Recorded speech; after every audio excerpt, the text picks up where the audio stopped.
From Mamma Mia, welcome to The Spill, your daily pop culture fix. I'm Laura Brodnick. And I'm Em Vernon. And welcome to Weekend Watch. Weekend Watch time! Woo! We're going to do like a little jingle or I something. usually do a jingle. Wasn't doing it today. Oh, okay. Well, strap in for a fun episode with those vibes already high. So Weekend Watch is one of our favourite episodes of the week where we talk about the best new TV shows and movies that have come out this week because we get to watch everything before it goes out to the wilder world, the riffraff of the world, if you will, except not your recommendation this week. Because, I mean, at this stage, the rules are thrown out the window. So we do have two very big, exciting new releases to talk about later in the episode.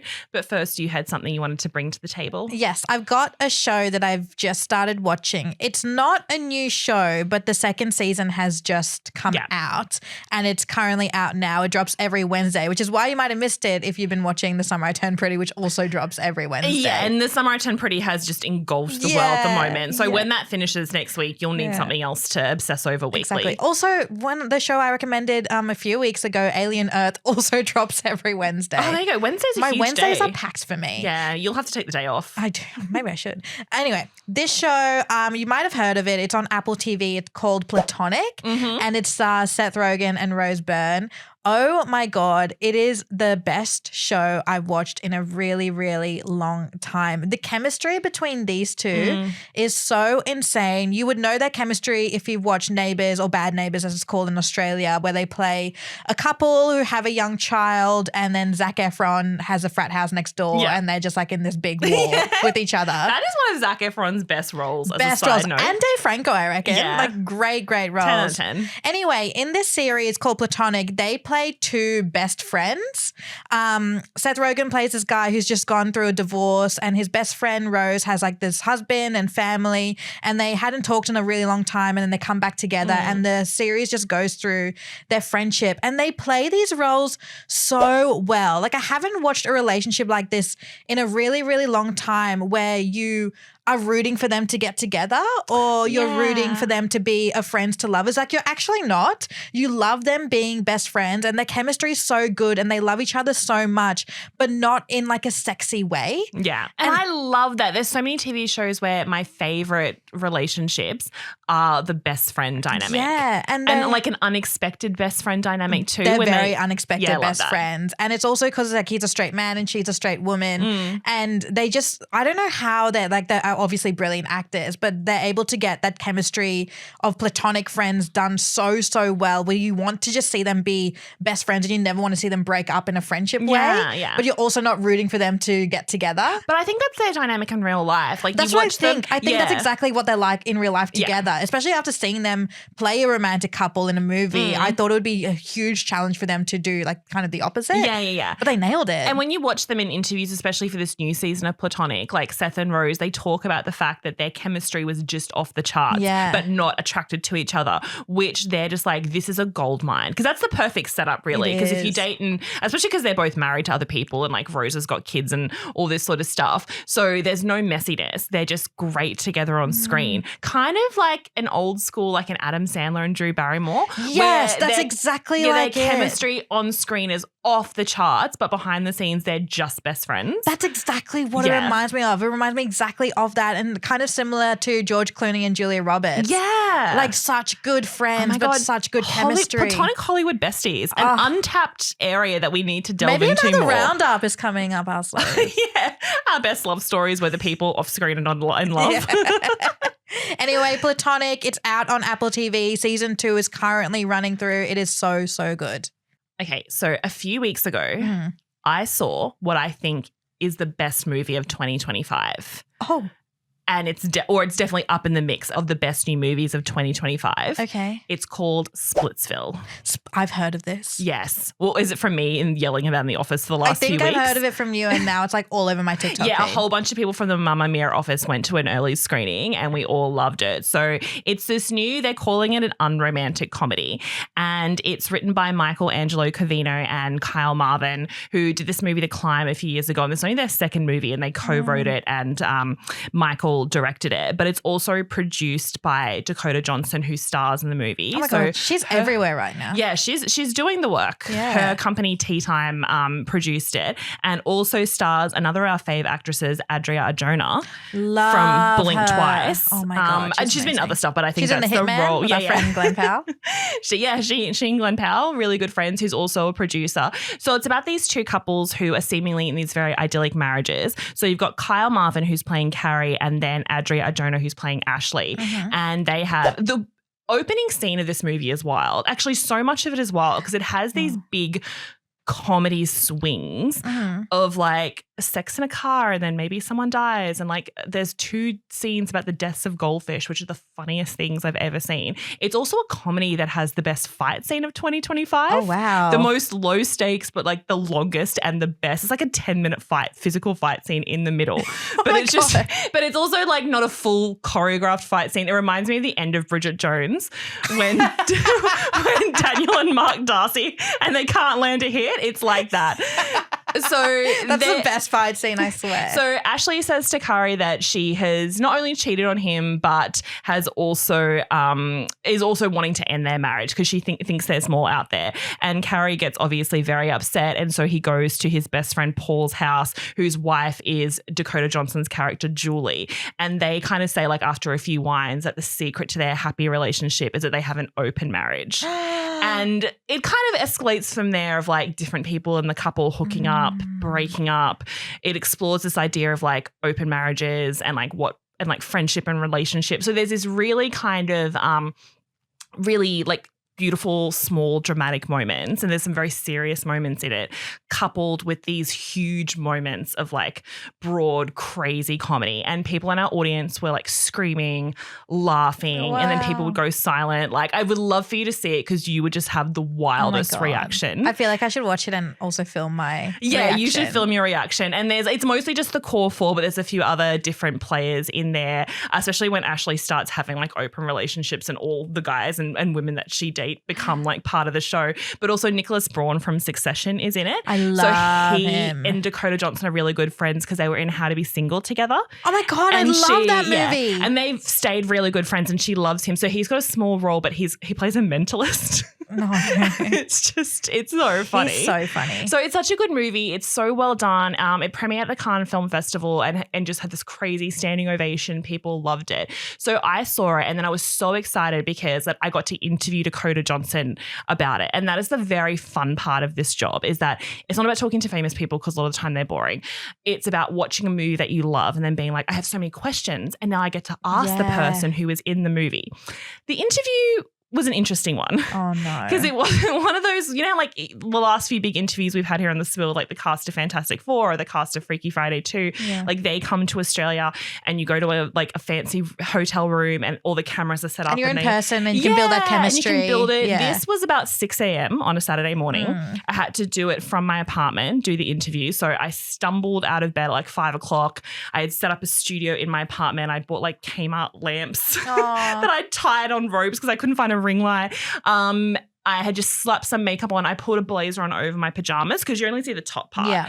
And then had some tech issues. But then Dakota came on the screen. And here's the thing I think is always a good warning about meeting celebrities when they have a very kind of big personal profile, is that if you had only watched like Dakota Johnson's like late night TV show moments or some of her viral videos, you might think she's this like kind of zany. Like how would you say if someone asked you to describe Dakota Johnson? What comes to mind? Like very like quiet, chill. Oh, really? Okay, that's the opposite of what most people were saying. Only because I think she conveys that when she did her Architectural Digest video. Oh, okay. But when she goes crazy about the limes and stuff. See, the opposite. Like overly sarcastic. Yeah, but sarcastic, but also like kind of silly and like very quick-witted and stuff, which she is. But when I told people I was interviewing Dakota Johnson, so many people, because they've watched all these like crazy late night moments with her and all these viral videos where she's so funny, so many people like, oh my God, God, she's going to be like so chatty and she's going to be really crazy and she's going to do all these like bits for you and stuff. And I'm so glad that I kind of like never go into these interviews now with a preconceived notion of who a celebrity is and try and be best friends with them straight away because you've seen them online, because that always falls flat.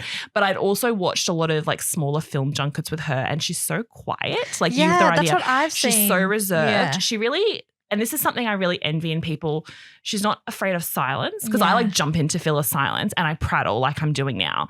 And she usually, if she's like with a co-star, she'll let them do all the heavy lifting. Yeah, and that thing was meant to be her and like Adria together, and I'm like, that would have been like really. Adria would have been like bubbly. Yeah, and then it was just Dakota and I, which was also great. But yeah, she came on the screen looking just serene and beautiful with like her perfect hair and her perfect fringe. And I said, you guys have the same fringe as well. I know. I wanted to ask her about that. I was like, you're spreading fringe propaganda. Yeah. But it wasn't the mood of the interview to bring that out. You got to test the room. Wasn't the mood. And so I was like, oh, man, I love this movie. I think it's my favorite movie of 2025, which is so true. And then she just gave me this sweet, like serene smile. And then I'm like, maybe she thinks I'm lying. So then I went again. And this is where you just need to sit in the silence. Like that's what I could learn from Dakota Johnson, because I went again then to kind of amp it up. And I said, and it's my job to watch every single movie that comes out. So I really mean that when I say it's my favorite movie. And this silence. And I was like, oh no, the camera's frozen. It hadn't frozen. Oh no. No, but she was Why nice. was she talking? No, then she just gave this little laugh and smile. But like, that's what I mean. She is not someone who would just jump in and be like, she's like, oh no, like you're here to ask me questions and I'll sit here in silence until you do. And that's fine. Whereas like, that is my worst. I fear silence like people fear darkness. I don't even think it's about filling silence. I think just like any acknowledgement, like, thanks. No, but it's also so weird through those screens. So no, she was great. She's someone I would love to sit down and talk to for like 6 hours. Yeah, if she talks.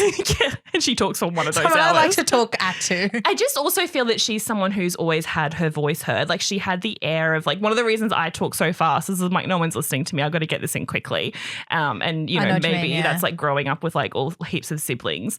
But the vibe I get from Dakota Johnson is she's used to walking into a room and people listen to her. Yeah. And like the room goes quiet and they'll just wait for her to speak. Yeah. Well, she's been famous her whole life, essentially. Yeah, exactly. Like, and she would have learned that from her very famous parents. Yeah, exactly. Melanie Griffiths and Don Johnson, and her grandmother, Tippi Hedren, who's like an icon, and also Antonio Banderas was her stepfather for most of her life. So fair. So yeah, it was only a quick interview, but it was interesting because we talked about like the fact that she was a producer on the film and also being the lead actress. And she said that because I said like, you must get hundreds and hundreds of scripts across your desk for your production company every day, and how do you pick which one, and then how do you pick which character you want to play, because you know you can only really commit to a few roles a year.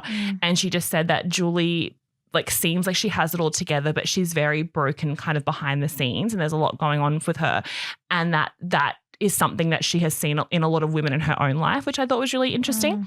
And then I asked her, because I've heard her sort of mention this before, and I think it's something to ask all filmmakers at the moment, is, as we've talked on the pod before, we're so in this moment of like reboots and sequels and prequels and all those things. And we can go to like 5 movie premieres in a row this year, and they're all either a continuation or a remake. And it's so hard to find like truly original stories that hit. And that's what Splitsville is. So I asked her about that, and like if that was important to her when she's picking which movie she's going to make.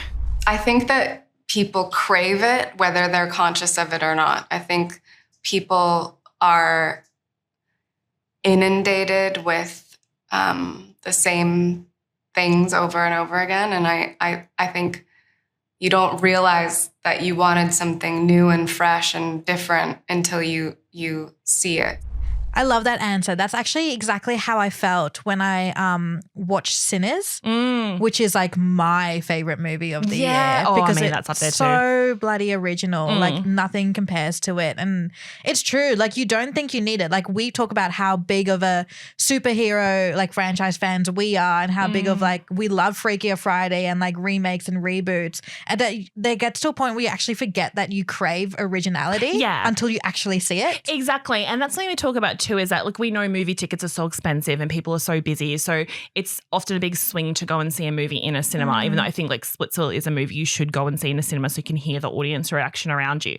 But I think people think it's a safer bet to go and see like a remake or a prequel or part of a franchise or something because there's like a safety net and you like don't want to take a chance on a story and characters you don't know. But we should be doing that. And then the other thing I asked her as the interview was coming to a close was about if she reads the reviews the week her movies come out. Ooh, good question. Which, and I hope, me thinking this right now, I hope she doesn't think I was alluding to like the terrible reviews for Madam Web or like the split reviews for Materialists. Because as you know, I actually love both those movies. I think I'm the only one who loved Madam Web. I thought it was great. You couldn't even tell her because she just like be silent. I tell her I love Madam Web and she's like, now you're lying. I'm like, no, I know you're lying. But I'm always really interested because I feel like there are some actors who just completely distance themselves from the noise and conversation. But I also think there's a lot of actors who say they do, but go, and how could you not? For something you spent months and months of your life, and if you're a producer, years of your life, how could you not go and read every single review? And how do you deal with that if the conversation is going a particular direction? So I asked her that, and it's the first time, like, she was, as I said, she was engaged and interesting the whole interview, but this, she kind of like something lit up in her eyes. And I was like, I can't believe this interview's over. And now you're on my side. Like, this is a moment where she's like, yeah, like I want to answer this question. It depends on, I don't get attached to anything, but it depends on if I've produced the movie or not, because I'm so curious. This is also such a polarizing subject that I'm curious what people will say. I just like the conversations that it starts. And I don't have I don't really care if people like it or don't like it. Ooh. And then we kind of finished and I was like, well, I really liked it. And again, you don't believe me, but I do. No, I like that answer, especially because like it's not even about being in it. I feel like with actors, a lot of the reviews end up being like the way they look or the way they sound. I mean, we also get it for podcast reviews, like the way that we sound. I'm like, I actually can't help that. Yeah. So it must be nice to actually see a review where it's just about the craft or the art if you're on that producer level. So I feel like you can separate yourself from it a bit more, which I feel like would be quite a nice experience. Yeah, and I also thought it was so interesting that she was like, I don't care if you don't like it. Yeah. Which for most people I'd be like, of course you care. Yeah, but I just care don't a know lot. if she does. I care so much if people like what I do. But maybe she doesn't. I don't know. It was, anyway, overall it was an interesting experience. And then it was about 6:30 when the interview finished. I went back to bed and woke up hours later and I was like, did I dream? You're like, was that a fever dream where Dakota Johnson hated me? I was like, did I dream interviewing Dakota Johnson? But then I saw the video and I was like, no, I did. I did it and I recorded it. And I recorded it. And we'll put the videos on the spill so you can see whose fringe looked better. Yes. But yeah, I can't. She was great. She's so interesting. And also Splitsville. I can't recommend it enough. Such a good movie. We had about like 4 people from the Mummy office. We went to a packed cinema to watch it. The laughter and stuff. It's so, you know, like everyone in the cinema's laughing together. Yeah. There's nothing like it. Oh, I can't wait. Yeah, I really want you to go see it. So Splitsville, it's in cinemas now. So we have one more recommendation before we finish this episode. And we have a special guest coming on to recommend it. Just as special as Dakota Johnson, our other guest. Because Emily, there is a premiere that you and I really wanted to go to this week, but we had so bummed we out had I a work couldn't go. commitment. We couldn't get out of it. But our wonderful producer, Manisha, went to the premiere and she's here to tell us about this show. I went to the premiere. It was a great premiere because you could tell all the cast, obviously it's such a Australian cast, had so much of their family and friends and community all there. And so they were whooping during the show. It was great vibes. Sorry you guys missed it. Oh my God, we're so sad. Sorry you weren't there. Sorry you weren't there. It was great. What's the series called, pal? Top End Bub. I was like, the anticipation. I only watched Top End Wedding recently, sort of in preparation to see this so that I would know How what's going on. good is that movie? How So freaking good. good It's is that movie? It's bloody funny. one of my faves. God. It feels like a warm hug. Yeah. Watching it. And it's just like that romantic It's very comedy. wholesome. It made me want to go to the NT. Yeah. Yeah, I loved it. So And what's the series about?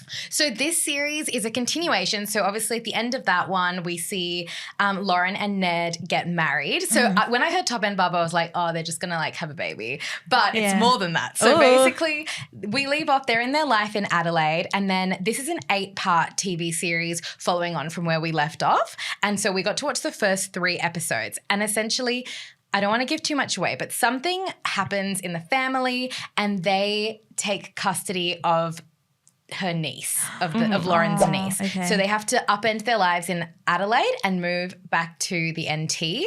And basically they're surrounded by her family and her community. Is it the same cast? It is. Oh, yes. how good. So Top End Wedding, that came out in 2019 and it was a romantic comedy where essentially a couple is going to get married and there's all these things that happen in the midst. Lauren, who's the main woman, who's played by Miranda Tapsell, who also writes and creates this show. She's brilliant. She's brilliant. Her mum goes missing and they're on this whole journey to find her, and it throws a lot of chaos into their relationship. But they do end up getting married. Yes. And so this is a continuation to that, in which they basically inherit a child from someone in the family, and they are now custodians, and they have to move back to the NT to look after Lauren's niece. And so, as you can imagine, a lot of strain for the couple moving back in, surrounded by your in-laws and all the mayhem that comes with that. But it's very feel good. There's heavy themes, but it's so much fun, just like the movie was. Oh, I'm so excited to watch I'm so excited to watch it. Top End Wedding, I have such a vivid memory of that movie came out because it was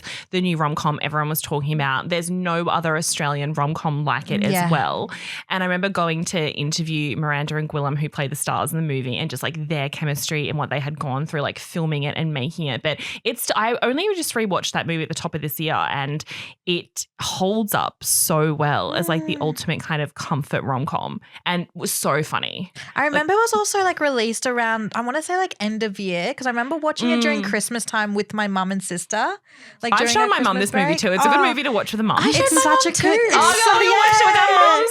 It's such a good family movie. Yeah. It's so well done. And the series, where can we watch the series? On Prime. So it's out today. You can watch all 8 episodes, and highly recommend. Very I'm going to binge all family-friendly. 8 in one go. Prime Video, 8 episodes. Oh, I can't wait. I'm just dying for another comfort TV show, especially to watch on a Saturday morning with my coffee. Yes. That's Oh my what God, I'm looking so for. excited.